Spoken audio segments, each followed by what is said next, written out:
Ya, saudara yang terkasih dalam Tuhan, senang sekali kita boleh kembali berjumpa di dalam persekutuan doa malam. Untuk saudara-saudari yang rindu didoakan bisa menghubungi saya secara pribadi di nomor yang telah tertera di layar Anda masing-masing. Nah, sebelum kita memulai persekutuan doa pada malam hari ini, mari kita bersatu teduh sejenak.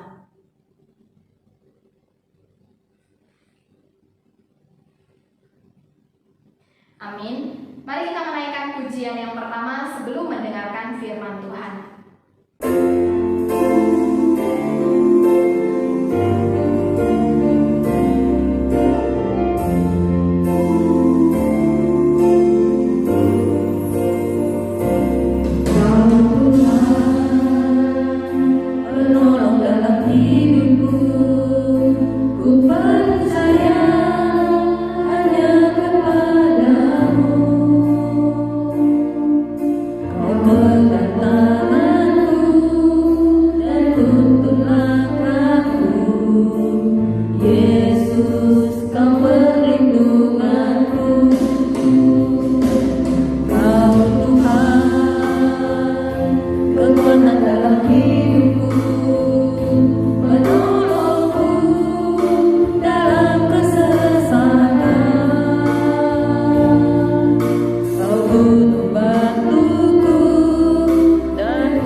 Tuhan, terima kasih kami masih diberikan kesempatan untuk mendengarkan firman-Mu. Di dalam segala keterbatasan kami, Bapa, tolong supaya supaya kami dapat mendengar dan melakukan firman Tuhan dalam hidup kami hari lepas hari. Dalam nama Tuhan Yesus kami berdoa dan bersyukur. Amin.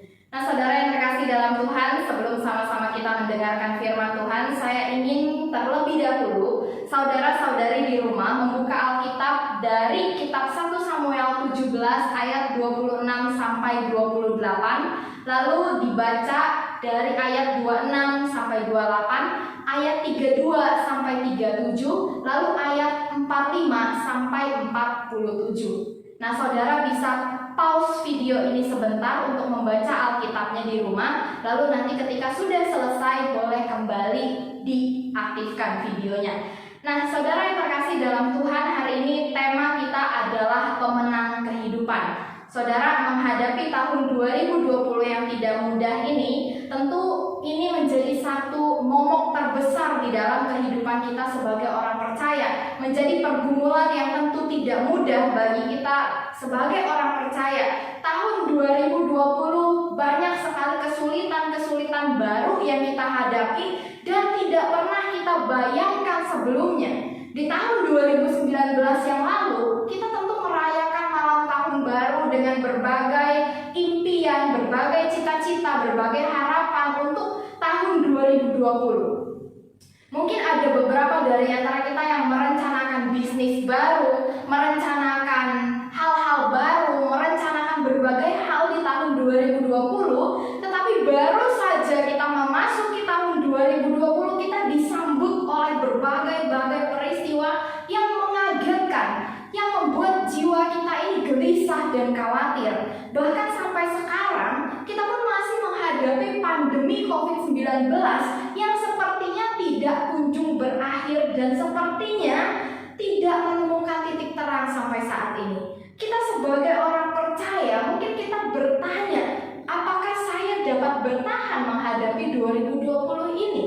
Dan apakah saya bisa berjumpa dengan 2021? Nah, saudara yang terkasih dalam Tuhan, di tengah kesulitan-kesulitan hidup yang kita alami di tahun 2020 ini, saya ingin membagikan satu renungan firman Tuhan tentang bagaimana kita bisa menjadi pemenang kehidupan. Bagaimana kita bisa melewati 2020 ini dengan mentaliti seorang pemenang. Nah, saudara, kita akan flashback sebentar ya, sebelum kita sama-sama merenungkan firman Tuhan lebih dalam lagi. Mari kita flashback sebentar. Saudara, saya ingin bertanya, apakah Anda selama kehidupan Anda sebagai orang percaya, Anda memiliki kenangan baik bersama dengan Tuhan? Entah itu kenangan Anda pernah merasakan secara langsung pertolongan Tuhan, atau Anda pernah merasakan secara langsung mujizat dari Tuhan, dan Anda tahu pertolongan ini datangnya dari Tuhan. Anda tahu Tuhan yang membuka jalan untuk Anda. Jika Anda memiliki kenangan demikian, pertanyaan kedua yang saya mau tanyakan adalah, apakah Anda masih mengingat kenangan itu dengan baik? Saudara, kebanyakan kita seringkali kita ingat peristiwanya, tetapi kita lupa rasa syukurnya, kita lupa rasa berterima kasih kita kepada Tuhan pada saat kita mendapatkan pertolongan Tuhan. Kita tentu memiliki kenangan baik bersama dengan Tuhan, tetapi mungkin kita sudah kehilangan beberapa memori tentang bagaimana perasaan kita hari itu ketika kita mendapatkan pertolongan Tuhan, ketika kita mendapatkan Tuhan membukakan jalan bagi kita. Saudara, kenangan baik bersama dengan Tuhan itu adalah hal yang penting di dalam kehidupan kita sebagai orang percaya. Nah, tadi ayat-ayat yang sudah saya minta saudara-saudari membaca di rumah adalah ayat yang mengisahkan tentang pertempuran yang spektakuler sepanjang sejarah kehidupan manusia, yaitu pertempuran Daud melawan Goliat. Nah, Bapak Ibu, dari pertempuran ini mari kita belajar tentang dua hal supaya kita bisa menjadi pemenang-pemenang di dalam kehidupan ini. Ada beberapa hal dan ada beberapa karakter Daud yang saya ingin kita sama-sama pelajari. Bapak Ibu, yang pertama kita melihat di dalam kisah Daud melawan Goliat, Daud ini ternyata memiliki kenangan yang baik tentang pekerjaan Tuhan di dalam kehidupannya. Nah saudara, kenangan ini tidak pernah dilupakan oleh Daud. Kenangan ini selalu ada dan disimpan oleh Daud di dalam hatinya, dan dia terus-menerus mengingat kenangan-kenangan ini bersama-sama dengan Tuhan. Nah, kalau kita juga baca kitab Mazmur, kita juga melihat bagaimana Daud itu menggambarkan dulu dia disertai Tuhan. Sekarang saya ada di dalam kesulitan, tetapi karena dari dulu saya disertai oleh Tuhan, dari dulu saya ditolong oleh Tuhan, maka hari ini jika saya kesulitan pun saya tahu akan ada pertolongan daripada Tuhan. Nah, ini yang dituliskan Daud dalam kitab Mazmur. Lalu kita juga melihat di dalam nats Alkitab yang tadi kita baca, di sini Daud juga tidak melupakan kenangannya bersama-sama dengan Tuhan ketika dia maju melawan Goliat. 1 Samuel 17 ayat 37 mengatakan demikian. Tuhan yang telah melepaskan aku dari cakar singa dan cakar beruang, Dia juga akan melepaskan aku dari tangan orang Filistin itu. Bapak Ibu, kita lihat di sini perkataan Daud. Dia mengingat bagaimana dulu Tuhan melepaskan dia dari cakar singa dan cakar beruang.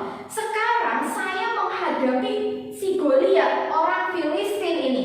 Maka karena saya dulu punya kenangan baik bersama dengan Tuhan, kenangan inilah yang menjadi modal saya untuk berani menghadapi Goliat. Saudara, saya yakin dan percaya jika Daud tidak pernah memiliki kenangan baik bersama dengan Tuhan, dia tidak akan seberani ini untuk menghadapi Goliat.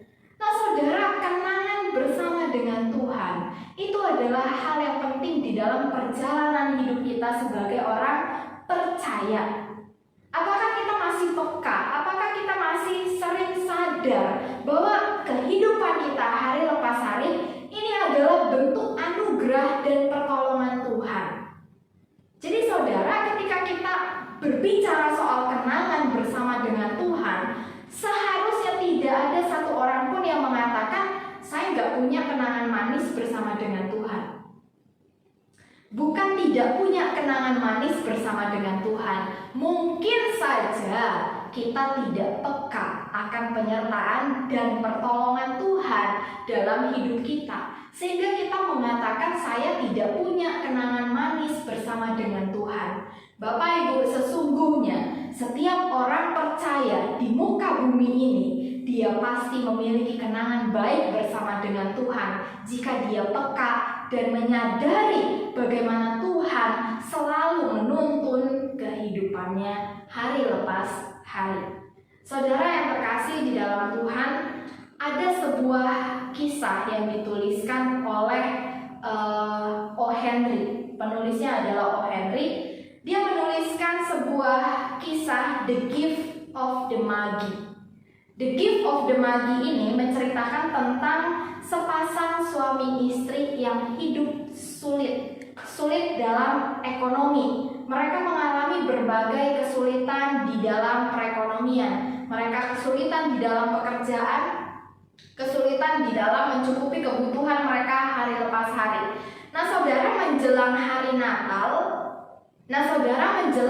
Natal, suami istri ini ceritanya ingin memberikan hadiah gitu ya. Si suami ingin memberikan hadiah kepada istrinya, dan istrinya ingin memberikan hadiah Natal kepada suaminya. Jadi saya beritahu kepada kita semua bahwa ini adalah rencana rahasia dari sepasang suami istri ini ya. Jadi ceritanya mereka ini mau membuat surprise gitu di hari Natal. Di tengah kesulitan ekonomi mereka rindu untuk memberikan yang terbaik satu dengan yang lain ya. Sang istri mau memberikan yang terbaik pada suaminya, sang suami juga mau memberikan yang terbaik pada istrinya.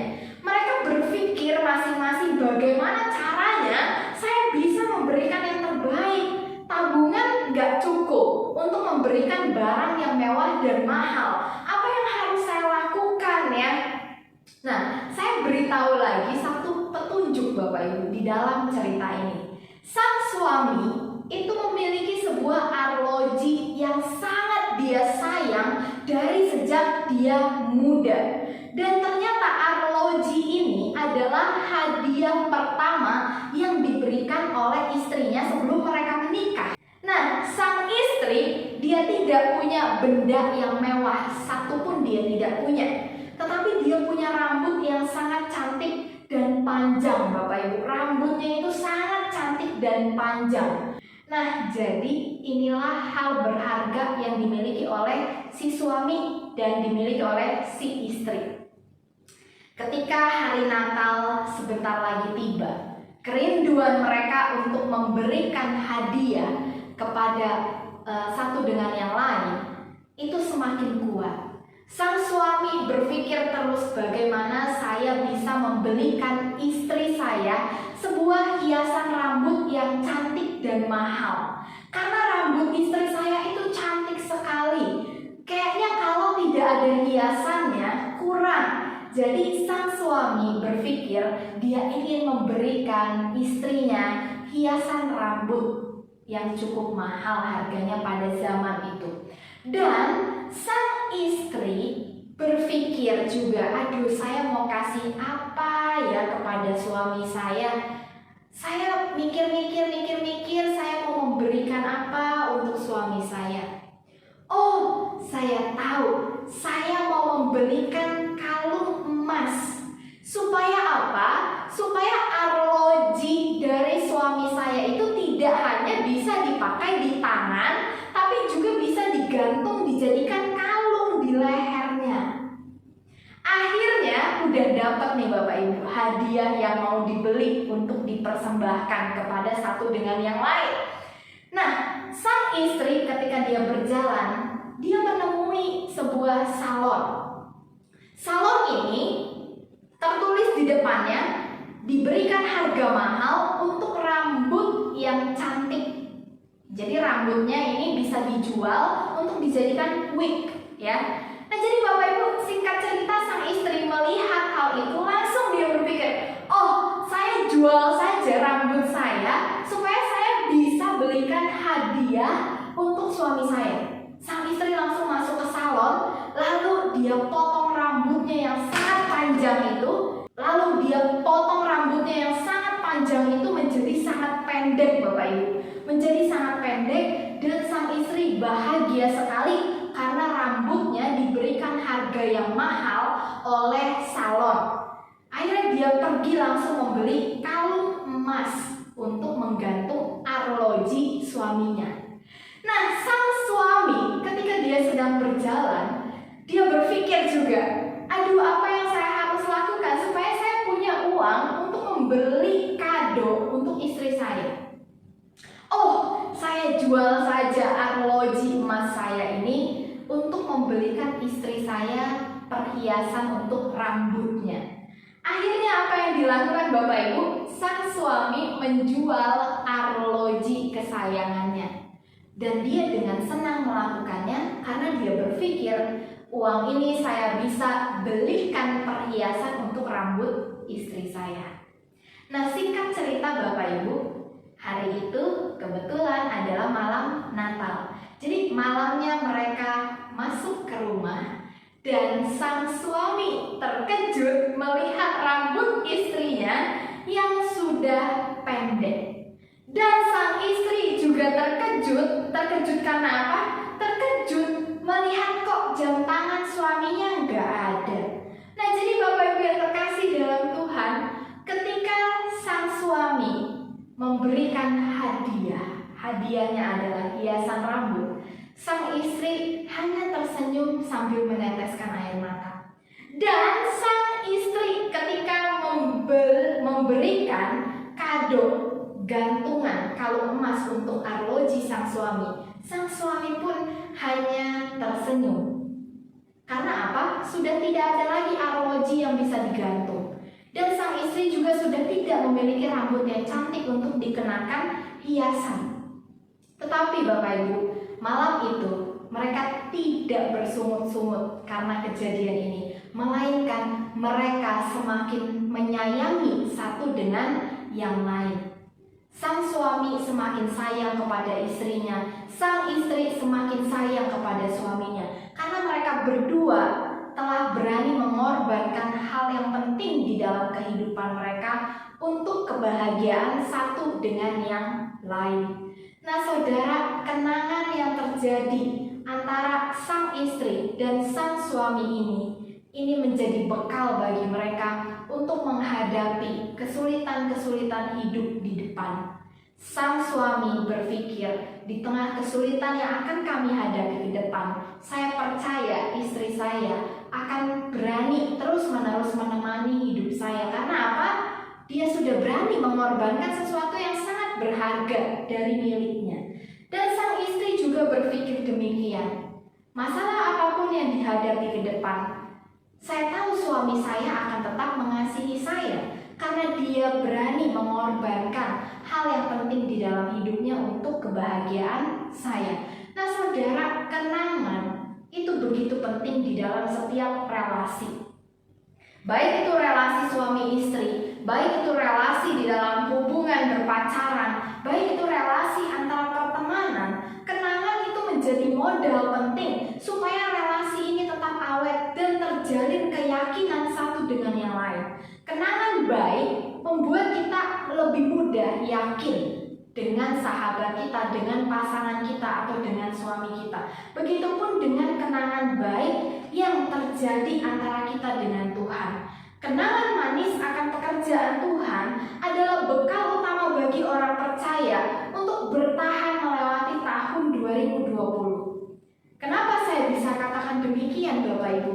Karena ketika kita punya kenangan manis akan penyertaan Tuhan, akan pertolongan Tuhan, maka ketika kita menghadapi kesulitan di sini, kita akan tetap terus-menerus meyakini bahwa apa yang kita rasakan dulu, pertolongan Tuhan yang dulu kita alami, juga akan kita alami hari ini, dan di masa depan juga akan kita alami. Nah ini hal pertama yang dimiliki Daud yang kita bisa belajar. Memiliki kenangan manis dan terus mengingatnya supaya kita mampu menjalani 2020 dengan mental seorang pemenang. Lalu hal kedua yang bisa kita lihat, Daud ini memiliki iman yang teguh melampaui keadaan dan cibiran orang. Saudara yang terkasih dalam Tuhan, kita lihat bahwa Daud ini tidak mudah ketika dia datang ke medan perang. Kita sama-sama tahu apa yang dikatakan kokohnya Daud kepada dia. Ya, Eliab ini adalah salah satu dari abangnya Daud. Dan kita lihat apa yang dikatakan Eliab, mengapa engkau datang? Itu tertulis di dalam ayat 28. Bahkan tidak hanya itu, dikatakan juga bahwa Daud ini tidak mungkin bisa mengalahkan orang Filistin, Bapak Ibu. Jadi bukan hanya Daud ini dilemahkan secara mental, tetapi keseluruhannya pun dilemahkan. Tidak mungkin engkau dapat mengalahkan orang Filistin. Kenapa? Karena Daud ini tubuhnya kecil. Dia tidak pernah ikut berperang sekalipun. Dia hanya menjaga kambing domba bapaknya. Nah Bapak Ibu yang terkasih dalam Tuhan, dikatakan juga oleh Goliat sendiri, anjingkah aku maka engkau mendatangi aku dengan tongkat. Ini detik-detik sebelum peperangan ini berjalan Bapak Ibu. Goliat mengatakan hal demikian untuk meremehkan, melemahkan Daud. Bahkan juga dikatakan demikian, hadapilah aku maka aku akan memberikan dagingmu kepada burung-burung. Nah saudara yang terkasih dalam Tuhan, ketika Daud sampai di medan perang, yang dia temui itu bukan dukungan dari orang di sekitarnya. Yang dia temui itu bukanlah orang-orang yang mensupport dia. Tetapi ketika Daud sampai di medan perang, dia menemui orang-orang yang menghina dia, orang-orang yang mencibir dia, orang-orang yang melemahkan dia.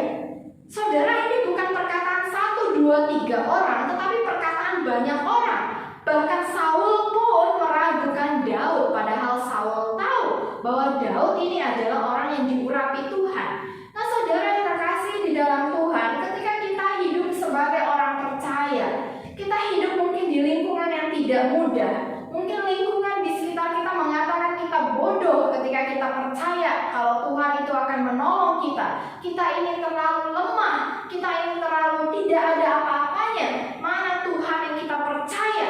Mungkin orang-orang di sekitar kita membuat kita lemah secara iman, membuat kita merasa, iya ya, untuk apa saya terus percaya sama Tuhan? Untuk apa saya terus menantikan Tuhan?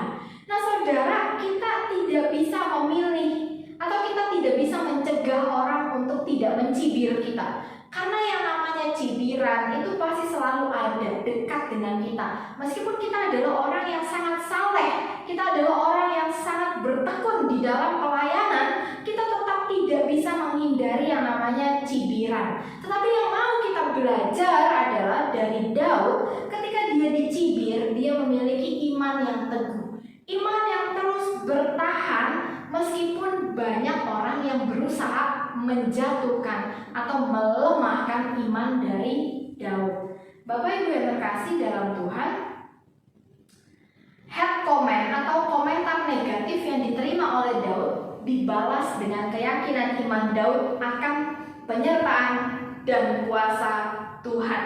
Bahkan Daud mengatakan kepada orang-orang yang mencibir dia, hari ini juga Tuhan akan menyerahkan engkau, yang dimaksud adalah Goliat, dan aku akan mengalahkan engkau sebab di tangan Tuhanlah pertempuran ini. Saudara, ketika iman kita terkadang tidak mendapatkan support, tidak mendapatkan dukungan dari orang di sekitar kita, apakah kita bisa tetap teguh dan bertahan? Seperti yang dilakukan Daud ketika dia dicibir, ketika imannya tidak didukung, ketika imannya tidak disupport bahkan oleh orang terdekatnya yaitu Eliab, dia tetap bertahan Bapak Ibu. Dia tetap bertekad untuk menunjukkan kuasa Tuhan.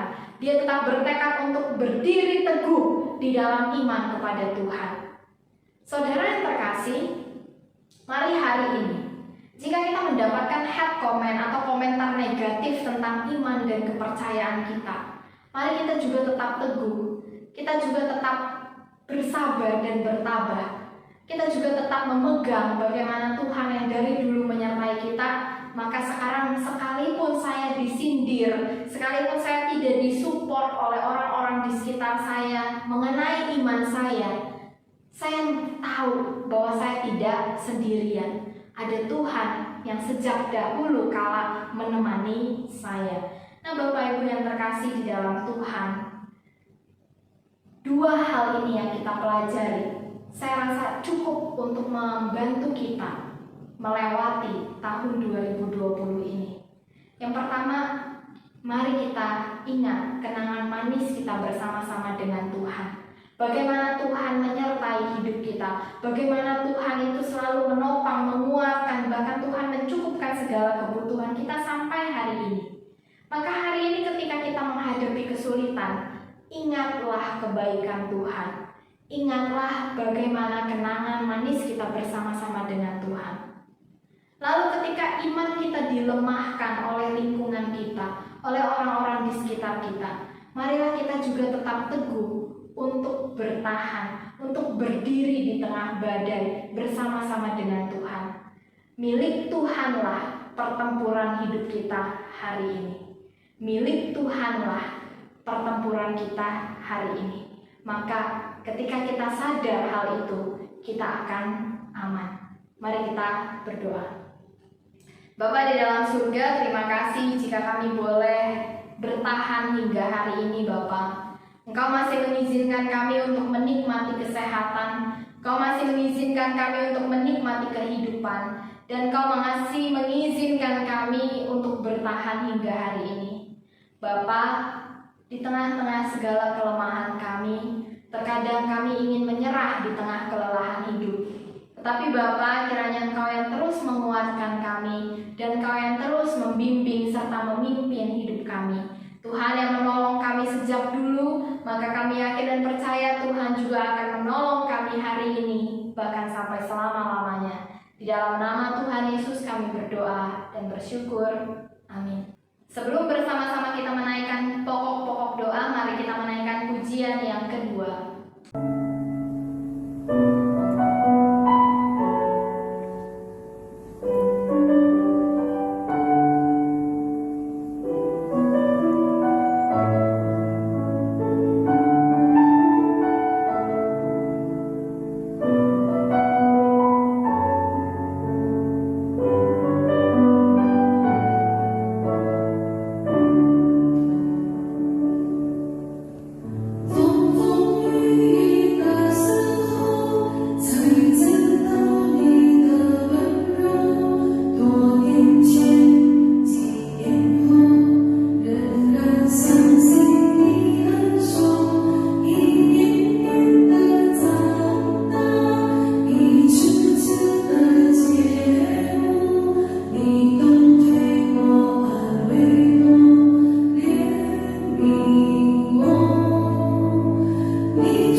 yang pertama, mari kita berdoa bagi bangsa dan negara kita. Kita doakan agar presiden dan seluruh pemerintahan dapat bekerja dengan jujur dan mengutamakan kesejahteraan rakyat. Doakan juga agar perekonomian Indonesia tetap stabil dalam kondisi pandemi ini. Doakan juga agar vaksin COVID-19 dapat disalurkan kepada rakyat sehingga virus COVID-19 dapat segera teratasi. Mari sama-sama kita berdoa. Tuhan, kami rindu berdoa bagi bangsa dan negara kami. Rindu berdoa bagi presiden dan wakilnya. Kiranya Tuhan Kau yang menolong supaya presiden kami dapat bekerja dengan mengutamakan kesejahteraan rakyat dan juga dapat memimpin bangsa ini dengan lebih baik lagi. Tuhan Kau yang mengurapi dan memberikan hikmat kebijaksanaan kepada setiap pemerintah kami. Berdoa juga ya Bapa untuk kondisi perekonomian Indonesia, Tuhan yang terus menopang dan menguatkan supaya di tengah pandemi ini kondisi ekonomi Indonesia dapat tetap stabil. Kami juga berdoa ya Tuhan untuk vaksin COVID-19. Kemarin kami sudah mendengar bahwa vaksin sudah ditemukan, tetapi untuk masalah penyalurannya masih banyak berbagai kendala. Kiranya Tuhan yang membukakan jalan sehingga vaksin COVID-19 ini dapat tersalurkan kepada seluruh rakyat sehingga pandemi ini dapat segera berlalu. Tetapi ya Bapa, kami kembali menyerahkan semuanya ke dalam tangan kuasa Tuhan. Tuhan yang memberkati bangsa dan negara kami. Dalam nama Tuhan Yesus kami berdoa. Amin. Kita juga akan berdoa bagi gereja kita. Doakan agar Medan tidak ada lagi dalam zona merah sehingga ibadah dapat segera dilaksanakan. Doakan juga tim rekaman ibadah online GMI Titus, Lause Leni, dan Lause Sabet agar diberikan kekuatan dan kesehatan selalu. Kita juga doakan untuk setiap majelis di GMI Titus agar dapat bekerja sama dengan baik dan semakin kuat di tengah pandemi ini. Kita juga berdoa untuk pengkhotbah minggu ini, yaitu saya sendiri. Mari sama-sama kita berdoa. Bapa, kami juga memiliki kerinduan supaya Medan tidak ada lagi dalam zona merah, tetapi semuanya kami kembalikan ke dalam tangan kuasa Tuhan. Karena di dalam segala hal yang terjadi, kami yakin dan percaya Tuhan punya rencana. Berdoa juga ya Tuhan untuk Lause Sabet dan Lause Leni sebagai tim rekaman GMI Titus. Kiranya Engkau yang terus memberikan kekuatan, memberikan daya tahan tubuh yang baik, sehingga di dalam pelayanan mereka juga boleh terus-menerus merasakan berkat dan cinta kasih Tuhan. Berdoa juga ya Bapak untuk majelis GMI Titus. Tuhan, kiranya di tengah pandemi ini kami boleh semakin bersahati, bersatu hati di dalam Engkau untuk melayani Tuhan dan memuliakan Tuhan. Bapak, kami juga rindu berdoa untuk hamba-Mu yang akan berkhotbah di minggu ini. Tuhan, berkati waktu persiapan hamba-Mu dan berikan hikmat kebijaksanaan selalu. Dalam nama Tuhan Yesus kami berdoa dan bersyukur. Amin. Mari kita juga berdoa bagi Sekolah Metode 11. Doakan setiap guru dan juga staf dan seluruh pekerja Metode 11 yang masih hingga sekarang aktif bekerja agar terhindar dari bahaya COVID-19. Doakan juga kerjasama antara orang tua dan siswa juga dengan sekolah agar dapat terjalin dengan harmonis. Kita juga doakan proses pembukaan SMA Metode 11 agar dapat segera terwujud dalam waktunya Tuhan. Mari kita sama berdoa. Tuhan, kami juga rindu berdoa untuk Sekolah Metode 11 ini. Tuhan, kiranya untuk setiap guru, siswa, dan juga untuk setiap orang tua dapat bekerja sama dengan baik di dalam pandemi ini dan di dalam menjalankan pembelajaran online ini. Biarlah hubungan kami boleh tetap harmonis di tengah-tengah pandemi ini. Tuhan, kiranya Engkau menolong juga setiap siswa dan orang tuanya untuk boleh bekerja sama di dalam pembelajaran online ini. Kami juga rindu berdoa ya Bapak untuk setiap guru, staf, pegawai, kepala sekolah yang masih aktif bekerja hingga hari ini. Berikan kami daya tahan tubuh yang kuat sehingga kami dapat terhindar dari bahaya COVID-19. Berdoa juga untuk rencana pembukaan SMA. Kiranya Tuhan Kau yang boleh melancarkan setiap prosesnya supaya pembukaan SMA ini dapat terwujud. Tapi sekali lagi kami serahkan semuanya ke dalam tangan kuasa Tuhan. Di dalam nama Tuhan Yesus kami berdoa. Amin. Kita juga berdoa untuk jemaat lansia yang nama-namanya sudah tertera di layar kita masing-masing. Kiranya kita berdoa supaya mereka terus diberikan kekuatan dan sukacita selalu di dalam menjalani hari tua mereka. Mari kita sama-sama berdoa. Bapak, kami juga rindu berdoa untuk setiap jemaat-Mu di GMI Titus yang usianya sudah menginjak usia indah. Kiranya Tuhan yang menolong supaya di tengah usia mereka yang tidak lagi muda, mereka boleh tetap terus bersukacita di dalam Tuhan. Mereka boleh tetap terus teguh di dalam iman kepadamu. Tuhan, terlebih kami juga merindukan bahwa mereka boleh ada selalu dalam kondisi yang sehat, terhindar dari bahaya COVID-19. Tuhan yang memberkati para orang tua kami, dimanapun mereka berada. Tuhan yang terus menjaga, melindungi, dan menyertai. Di dalam nama Tuhan Yesus kami berdoa. Amin. Mari kita juga sama-sama berdoa untuk jemaat kita. Kita berdoa untuk saudari Erwita yang masih ada dalam proses mengandung, dan juga kita doakan supaya proses persalinannya dapat berjalan dengan lancar. Doakan juga secara khusus untuk keluarga dari Calvin Chandra, anak P3MI kita yang sedang ada dalam masa kedukaan karena kepergian mama terkasihnya. Kita juga doakan bagi setiap jemaat yang bergumul dalam iman percaya, mereka yang tidak didukung keluarga untuk mengikuti Yesus, dan yang mengalami kekeringan rohani. Kiranya Tuhan buka jalan bagi setiap jemaat kita. Kita berdoa. Bapak, kami juga rindu berdoa bagi saudari Erwita. Tuhan, di dalam proses kehamilan ini, Tuhan yang terus berkati dengan kekuatan dan kesehatan. Bahkan kami rindu hingga proses persalinan, segala hal yang dibutuhkan, biaya dan juga kesehatan orang tua dan anak ini boleh tetap ada menjadi milik saudari Erwita. Kiranya Tuhan juga yang menolong supaya proses kelahirannya boleh berjalan dengan lancar. Kami juga berdoa ya Bapak untuk Calvin dan keluarganya yang sedang ada dalam kedukaan karena kehilangan mama terkasih. Tuhan berikan penghiburan, Tuhan berikan kekuatan. Biarlah Tuhan di dalam kebingungan mereka juga, Tuhan yang terus menopang, menguatkan, dan memberikan jalan keluar terhadap masa depan mereka. Tuhan yang memimpin Calvin, Hendra, dan Stephen selalu. Bapak, kami juga rindu berdoa untuk setiap jemaat kami yang hari ini tidak didukung oleh keluarganya untuk mengikuti Engkau sebagai satu-satunya Tuhan. Tuhan, kiranya Engkau yang menguatkan mereka. Tuhan, kami juga berdoa untuk mereka yang mengalami kekeringan rohani. Kiranya Tuhan yang terus juga menguatkan mereka dan membukakan jalan keluar bagi setiap jemaat-Mu. Di dalam nama Tuhan Yesus kami berdoa. Amin.